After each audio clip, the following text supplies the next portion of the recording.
So this piece of equipment is called the steam jacketed kettle. So we have the on knob up here. It's this black control button, numbered 10 through 1 being the lowest setting to 10 being our highest setting. So we want to make careful that when we're cooking in here, this pot can hold a ton of food. So if there's not a lot of food in it, probably only have it at 1, just because it is going to cook pretty fast if it's not filled up with food. So we have a lid that can go on the top of it. And then whenever there's two kind of grates, a strainer I guess you could call them, and there's a bigger hold one and a smaller hold one. So we have to put this grate in all the way at the back of the kettle, and that just prevents the food from falling down the drain and getting all stopped up.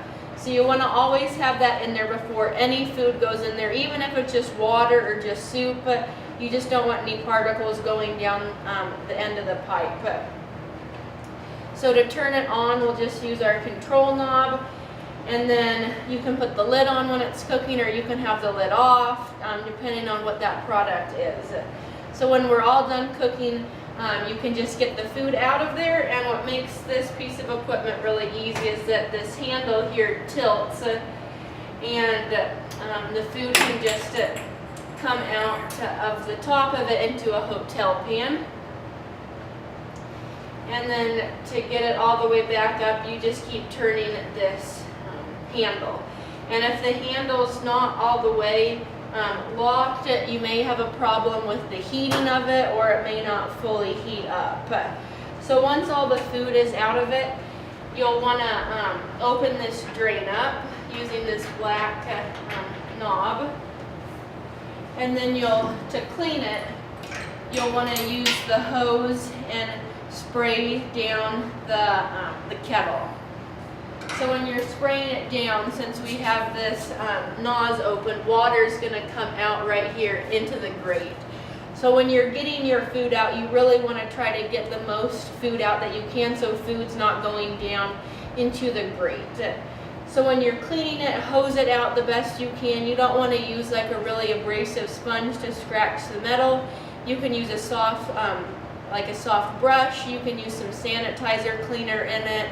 And then make sure you put when you're all done, you'll also you'll have to get out the grate you put in.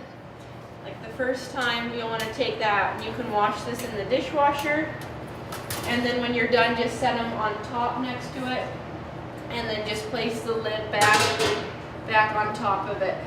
So one thing I want to point out that's really important to remember: if you ever have a problem with the heating of it, it may be due to the fact that the pressure might not be at the right place. So for the pressure, there's a gauge just on the back of the kettle, and it's always supposed to be between 20 and 30.